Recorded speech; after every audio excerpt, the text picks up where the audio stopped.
Hola! Vacation to Malaysia starts from ₹24,999 only. GT Holiday. டூரி entertainment வழங்கும் கார்த்தி மற்றும் அரவிந்த் சுவாமி நடிப்பில் Meiyazhagan September 27 முதல் உங்கள் அபிமான திரையரங்குகளில். சேகரோட கொள்கைகள் ஃபாலோ பண்ணியிருக்காங்க. அதனால படம் சிறப்பாக இருக்கு. எல்லாம் யங்ஸ்டர்ஸ் வந்து பார்த்தாங்கன்னா ஒரு மாற்றம் வரும். சரிங்களா? படம் ரொம்ப சூப்பர். படம் பார்க்கறதோட அந்த கருத்துக்களை கேட்கறது தான் இன்னும் ரொம்ப ரொம்ப சூப்பர். எங்களுக்கு காலேஜ் பசங்களுக்கு வந்து இந்த படம் வந்து ஒரு எடுத்துக்காட்டு. சும்மா இந்த கவர்ச்சி காட்டிங்கன்னா அதை காட்டின்னு எடுக்கிறதெல்லாம் படம் இல்லை. இப்போ இருக்கிற காலகட்டத்தில் பிள்ளைங்களுக்கு வந்து கருத்துக்களை சொன்னோன்னா அதுங்களுக்கு நல்லா மூளையில் நல்லா ஏறத்துக்கு தான் இந்த கருத்துக்கள். சும்மா வந்து நடிச்சுட்டு போகிறோம், இதெல்லாம் ஒரு படம் இல்லை. ஓகேங்களா? இந்த படத்தோடைய கருத்து வந்து எங்களுக்கு ரொம்ப பிடிச்சிருக்குது. என் பிள்ளைங்களுக்கு எடுத்து சொல்லுவேன், இந்த கருத்து நல்லா இருக்குது. ஆனால் காலேஜ் பசங்க வந்து இந்த கருத்துக்களை பார்த்தாங்கன்னா அவங்களுக்கு ஒரு திருந்தத்துக்கு ஒரு வாய்ப்பு. ஏன்னா தசை மாதிரி போகிற காலம் இது. அந்த தசையை மாற்றுறதுக்கு இந்த கருத்துக்கள் நல்லா இருக்கு. ஓகே, இன்னொன்று கருத்துக்கெல்லாம் நல்ல ஒரு பழக்கத்துக்கு வர வந்து இது இருக்கணும் அப்படிலாம் சொல்லியிருக்கிறாங்க. சத்யராஜ் சொல்லியிருக்கிறாரு. நாங்கள் உங்களுக்கு சொல்கிறதுல நீங்களும் போய் அந்த படத்தை போய் பாருங்க. பார்த்துட்டு அதில் என்னென்ன கருத்துக்கள் நாங்கள் சொல்லுது உண்மையாக நீங்கள் போய் பார்த்து தெரிஞ்சுங்க. ஓகேங்களா? ஆமாம், என்னங்கப்பா எல்லாமே நல்லா நடிச்சோம். ஒருத்தரை வச்சு ஒருத்தருக்கு குறை சொல்ல எங்களுக்கு இந்த கவர்ச்சியெல்லாம் ரொம்ப இல்லை. அதனால எங்களுக்கு ரொம்ப ரொம்ப பிடிச்சிருக்குது. நல்ல பிள்ளைங்களே இந்த படத்தை வந்து பார்க்கறதுக்கு ஒரு நல்ல இது. என்னப்பா அரசியல் அவ்வளோலாம் அது இல்லை. நம்மளுக்கு வந்து அரசியலை வந்து இதில் வலிக்காதீங்க. இது வந்து பிள்ளைங்க தசை மாதிரி போதில்ல, அதுங்க ஒரு நல்லா இருக்கணும்னு அந்த கருத்துக்கள் சத்யராஜெல்லாம் நல்லா பண்ணியிருக்கிறாங்க. ஒரு பெற்றவங்களும் ஒரு பிள்ளைங்களை எப்படி ஒரு கருத்துக்கள் சொல்லுறதுக்கு எங்களுக்கும் நல்லா சொல்லி கொடுத்துருக்கிறாரு. அதனால இதை என் பிள்ளைங்களுக்கு நாங்கள் இதை ஒரு இதுவாக சொல்லுவோம். நல்லா நடிச்சிருக்கிறாங்க. இன்றைய இளைஞர்கள் குடும்பத்தில் பார்க்க வேண்டிய படம். இளைஞர்கள் வந்து திசை மாறி போகாத அளவுக்கு நல்ல ஒரு கருத்துள்ள படமாக சொல்லியிருக்கிறாங்க. இன்றைய இளைஞர்கள் போதைக்கு அடிமை, கஞ்சா, இந்த மாதிரி நிறைய போதைப் பொருட்கள் கெட்ட பழக்கங்கள் அடிமையாக இருக்கிறது. அப்படி இல்லாமல் ஒரு கஷ்டப்பட்ட ஃபேமிலியில் இருந்து ஒரு பையன் வந்து எப்படி படித்து அதன் மூலமா அவங்க வர்ற விளைவுகளை சந்திக்கிறது தான் இந்த படத்தில் நல்ல மைக்கத்து. ஆனால் குடும்பத்தோடு பார்க்க வேண்டிய படம். காலேஜ் பசங்களுக்கு ஒரு நல்ல ஒரு படம் எடுத்துக்காட்டு படம். வருங்கால சந்ததிகளுக்கு ஒரு நல்ல இளைய தலைமுறைகளுக்கு நல்ல ஒரு படமாக அமைஞ்சிருக்குது. இதில் நல்ல கான்செப்ட், நல்லா நடிச்சிருக்கிறாங்க. சத்யராஜ், கூல் சுரேஷ்லாம் நல்ல பக்கா. அப்புறம் அனீஷ் பிரபு சார் நல்லா நடிச்சிருக்கிறாங்க. அவங்க ஃபஸ்ட்டு படமாக இருந்தாலும் கூட அவங்களும் ஃபஸ்ட்டு படம் சொல்லாத அளவுக்கு நல்ல ஒரு சூப்பரான முட்டை ராஜேந்திரன் நல்லா நடிச்சிருக்காங்க. காமெடி ஆக்டிங் டாக்டராக வந்திருக்கிறாங்க. நல்லா நடிச்சிருக்காங்க. இல்லை, நடிப்பை பற்றி குறை சொல்கிறது இல்லை. நல்ல கருத்து கொடுத்துருக்காங்க. இன்றைய சமுதாயத்துக்கு பார்க்க வேண்டிய படம். நல்ல ஒரு கருத்துள்ள படம். இன்றைய இளைஞர் பார்க்கலாம். காலேஜ் பசங்க நல்லா பார்க்கலாம். எந்த ஒரு ஆபாசமாக அவன்படி இல்லாத ஒரு படம். நல்லா இருக்குது, நல்லா நடிச்சிருக்காங்க. இந்த காலத்தில் அந்த ஸ்காலர்ஷிப், அந்த கோட்டால் வராங்கல்ல ஸ்காலர்ஷிப், அந்த ஒரு இதை வச்சு படிப்பு கஷ்டப்பட்ட ஃபேமிலியிலேருந்து ஒருத்தர் படிக்கணுனாக்கி அந்த படிப்புக்கு பெரிய ஆணவ ஆதிக்கம். அந்த படிக்கிற காலேஜில் வந்து ஒரு ஏழைப்பட்ட பையன் வந்து படிக்கும்போது அவனுக்கு என்னென்ன பிரச்சனைகள் நடக்குது, அதனால் கருத்தை எடுத்து சொல்லியிருக்கிறாங்க. அதெல்லாம் பேஸ் பண்ணி 4 வருஷம் அந்த காலேஜ் படித்து வெளியே வந்து என்ன பண்ணுங்கிறத நல்ல கான்செப்ட் நல்லா சொல்லியிருக்காங்க. சூப்பர், நல்லா இருக்குது. குறை சொல்கிறது ஃபர்ஸ்ட் ஹாப் சூப்பர். ஃபர்ஸ்ட் ஹாப்பில் சத்யராஜ் ஃபுல்லாக வராங்க. First hop. செகண்ட் ஹாப் வந்து அந்த பையனுக்கு வந்து ஃபர்ஸ்ட் ஹாப்பில் வந்து பையன் 4 வருஷம் படிக்கிற அந்த 4 வருஷம் படிக்கும்போது என்னென்ன பிரச்சனைகள் இருக்குது சமாளிக்கிறத செகண்ட் ஹாப்பில் கொடுத்துருக்காங்க. கூல் சுரேஷ் வந்து லாஸ்ட்டில் உட்கார வச்சுட்டாரு. பக்காவை அதை எடுத்து சொல்லி கூல் சுரேஷ் நல்ல ஒரு கான்செப்ட், சூப்பர் கேரக்டர் நடிச்சிருக்கேன். Sathyaraj sir acting, Nanjil Sampath sir acting, எல்லாரும் ஆக்டிங்குமே சூப்பராக இருந்தது. ஸோ கூல் சுரேஷ் ஆக்டிங்கும் ரொம்ப முக்கியமான ஆக்டிங்காக இருந்தது இந்த படத்தில் கிளைமேக்ஸில். ஸோ நல்லா வந்திருக்கு சார். தாராளமாக ஃபேமிலி மெம்பர்ஸோடு வந்து பார்க்கலாம். பாடல்கள் வந்துட்டு கமர்ஷியலான இல்லை சார், கதையோட தான் சார் பாடல்கள் இருக்குது. அந்த ஹீரோ அடுத்தடுத்த கட்டத்துக்கு போகும்போது கதையோடைய சாங்ஸ் எல்லாமே நல்லா வந்திருக்கு சார். ஸ்பெஷலான விஷயம்னா வந்துட்டு ஒரு லோவர் கேஸ்ட் பையன் எப்படி அடுத்த கட்டத்துக்கு ஒரு டீச்சரோட உதவியோடையும் ஒரு பாலிடிக்ஸில் இருக்கிற ஒருத்தர் நாஞ்சில் சம்பத்தோட உதவியும் அடுத்த கட்டத்துக்கு போகிறாரு அப்படிங்கிறது தான் சார் கதை. ஸோ சத்யராஜ் சார் ரொம்ப ஸ்ட்ராங்காக பேசியிருக்காரு பேச வேண்டிய விஷயங்களை. ஸோ ரொம்ப நல்லா வந்திருக்கு சார். ஃபேமிலியோட தாராளமாக வந்து பார்க்கலாம் சார். படம் ரொம்ப நல்லா இருக்கு. எல்லாருமே வந்து பார்க்கலாம். ஃப்ரெண்ட்ஸ், ஃபேமிலி, காலேஜ் ஸ்டூடெண்ட்ஸ் எல்லாருமே வந்து பார்க்கலாம். ரொம்பவே நல்லா இருக்கு. எல்லாமே அவர் தான் லாஸ்ட்டு அவர் வருவார்னு பார்த்தா ஆனால் வரல. ஸோ வந்து நல்லா இருந்துச்சு. ரொம்பவே நல்லா இருக்கு. எல்லாரும் வந்து பாருங்க. எத்ராஜ் சார் நல்லா பண்ணியிருக்காரு. காலேஜ் பசங்களும் நல்லா இருக்காங்க. கருத்துலாம் நல்லா இருந்துச்சு. சூப்பராக இருந்துச்சு. பிஜிஎம், மியூசிக் எல்லாம், காமெடி எல்லாமே நல்லா இருந்துச்சு. கருத்து எப்படின்னா காலேஜ் பசங்க இந்த மாதிரி, அது எனக்கு சொல்ல தெரியல. நல்லா இருந்துச்சு.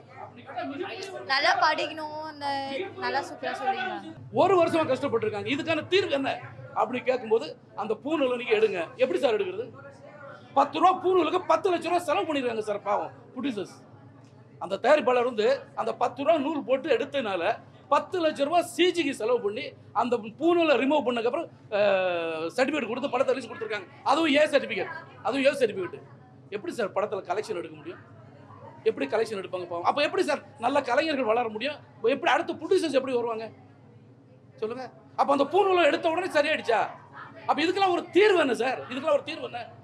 என்ன அப்போ சென்சார் போர்டு என்னதான் பண்ணுறது? எதுக்காக நீங்கள் இப்படி அப்போ ஒன்று பண்ணுங்கள். டோட்டல் சென்சார் போர்டில் வந்து உட்காந்து எங்கள் இப்போ சினிமாவில் இருக்கிறவங்களுக்கு ஒரு விஷயம் சொல்லுங்கள். நீங்கள் இந்த மாதிரி தான் படம் பண்ணணும், ஒரு பாடம் நடத்துங்க. நான் ஒரு டேரக்டர் சார், 3 படம் டேரக்ட் பண்ணியிருக்கேன். இப்போ ஒரு படம் பண்ணிட்டு இருக்கேன். நாங்கள் எப்படி சார் படம் எடுக்கிறது சொல்லுங்கள்? அருவாளை தூக்கி வெட்டக்கூடாது. இப்போ இந்த படத்துக்கு ஏ சர்டிஃபிகேட் கொடுத்துருக்காங்க சார். இப்போ இன்னொரு படம் ரிலீஸ் ஆயிருக்கு. அந்த படத்தில் ஃபுல்லாகவே வன்முறை, ஆனால் யூஏ கொடுத்துருக்காங்க. இதில் அந்த அளவுக்கு வன்முறை இல்லை. ஒரு சின்ன பையன் அறுவாலை தூக்கிட்டு போகிறான், அதுக்கு ஏ சர்டிஃபிகேட்டுங்கிறதுக்கு எதுக்கும் கொடுக்கல சார். அந்த ஒரு நூல் பிரச்சனை. அப்போது அந்த நூல் போட்டு யாருமே நடிக்கக்கூடாதா சொல்லிடு. பூநூல் போட்டு யாருமே நடிக்கக்கூடாது. ஓப்பராக சொல்கிறேன் சார். பூநூல் போட்டு நடித்தா அவங்களுக்கு நல்லவங்களா மட்டும்தான் காட்டணும். நாங்கள் அந்த மாதிரி பூநூல் போட்டவங்க வந்து கெட்டவங்களே இப்போ உலகத்தில் கிடையாது, இந்தியாவில் கிடையாது, தமிழ்நாட்டில் கிடையாது. மற்றவங்க மட்டும்தான் அயோக்கியர்கள் பண்ணி ஒரு விஷயத்தை நீ சொல்லு, நாங்கள் வச்சு எடுக்க மாட்டோம். ஒரு விஷயம் பண்ணுறாங்க, அந்த விஷயத்தை வந்து நாங்கள் வந்து அதாவது சமுதாயத்தில் நடக்கக்கூடியது அந்த பையன் படமாக பண்ணியிருக்கான். அவனும் தப்பு பண்ணல, நல்ல அருமையாக படம் பண்ணியிருக்கான் சார். நான் அந்த படம் பார்த்தேன், உண்மையில் எனக்கு பிடிச்சிருக்கு.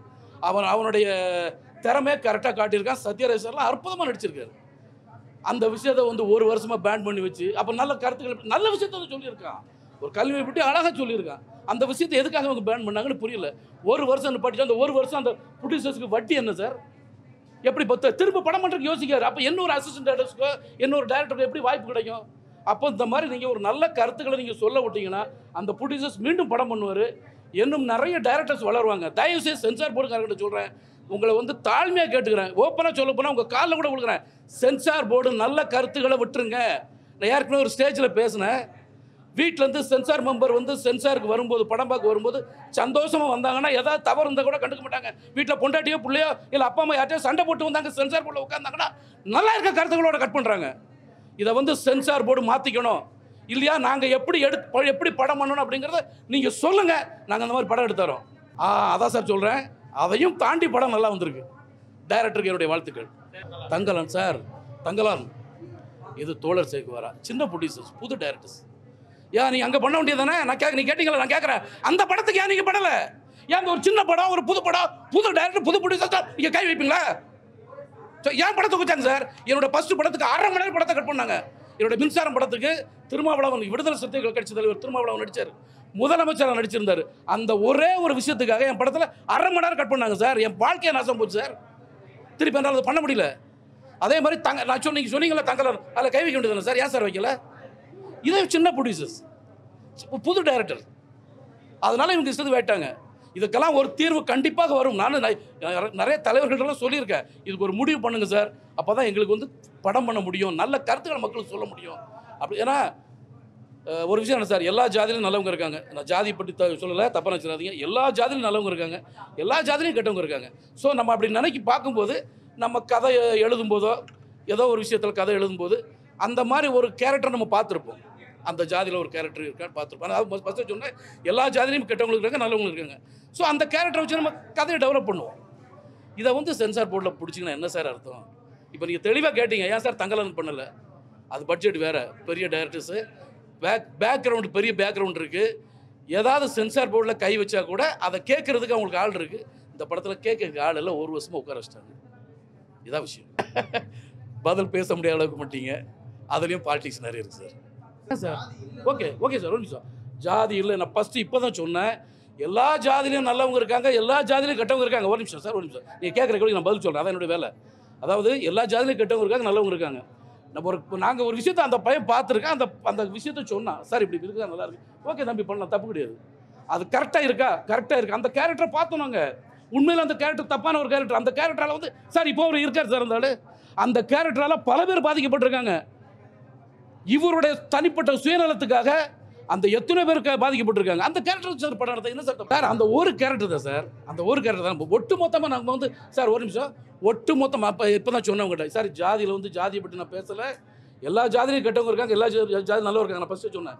என்ன விஷயம்னா, ஒரு நிமிஷம் சார், என்ன விஷயம்னா அந்த ஒரு கேரக்டர் அவ்வளோதான். அப்படின்னா என்ன பண்ணியிருக்கணும், அந்த அந்த அந்த பூநூலை வந்து நாங்கள் வந்து சிஜியில் எரேஸ் பண்ணதுக்கப்புறம் நீங்கள் கொடுத்துருக்கூடாதுல்ல. அப்போ மற்ற ஜாதிலையும் வந்து கெட்டவனு சொல்கிறீங்க. அப்போ அந்த குறிப்பிட்ட அந்த ஜாதி சொல்ல போது சார் விட மாட்டேங்கிறீங்க சார். அந்த ஜாதிக்கு நான் எதிரானவல்ல. எவ்வளோ நண்பர்கள் எனக்கு இருக்காங்க. என்னுடைய 2வது படம் வந்து அந்த காலத்தில் ஒரு நல்ல புரியுது. நாயகனாக நடித்திருக்கின்ற அலெக்ஸினுடைய நடிப்பு ரொம்ப துடிப்பாக இருந்தது, ரொம்ப த்ரில்லிங்காகவும் இருந்தது. சத்யராஜ் முக்கிய கதாபாத்திரத்தில் நடித்திருக்கிறார். ஒரு தணிக்கை குழு மிகப்பெரிய தாண்டவம் இந்த படத்துக்கு எதிராகவே ஆடியிருக்கிறார்கள். சமூக நீதி, கல்வி, பிற்படுத்தப்பட்ட மக்களுடைய வாழ்க்கை இவர்களுக்கு பிடிக்காது. அதையும் தாண்டித்தான் இந்த படத்தை தயாரித்து இன்னைக்கு கொண்டு வந்திருக்காங்க. அதில் தயாரித்திருக்கிற எட்வின் பிரபு ஒரு வில்லன் வேடத்தில் வருகிறார். ரொம்ப இயல்பாக இருந்தது பிரபுவினுடைய நடிப்பு. எதிர்காலத்தில் தமிழ் திரையுலகத்திற்கு ஒரு சிறந்த வில்லன் நடிகர் இந்த படத்தின் மூலம் கிடைத்திருக்கிறார். அது சமூகத்தின் மீது பிரச்சனை இல்லாத ஒரு சூழல். இனி அது சரியாயிடும். அதற்கு ஒரு வாசலை திறந்து வைத்திருக்கிறது தோழர் சேகுவாரா. எல்லாமே நல்லா, அதுதான் சொன்னேன். படம் வெற்றிகரமாக போன சந்தைப்படுத்துவதில் எந்த தடையும் இருக்காது. வெளிநாடுகளையும் ஓட போகுது. ஏன்னா இதுதான் வித்தியாசமான படம். இதுவரைக்கும் தமிழ் திரையுலகத்தில் ஒரு நீண்ட இடைவெளிக்கு பிறகு சமூகம் சார்ந்து சிந்திக்கிற படம் இந்த படம். அரசியல் வசனம்னு அதை சொல்ல முடியாது, சமூகம் சார்ந்த வசனங்கள். Hola! Vacation to Malaysia starts from ₹24,999 only. GT Holiday. டூரி entertainment வழங்கும் கார்த்தி மற்றும் அரவிந்த் சுவாமி நடிப்பில் மெய்யழகன் செப்டம்பர் 27 முதல் உங்கள் அபிமான திரையரங்குகளில்.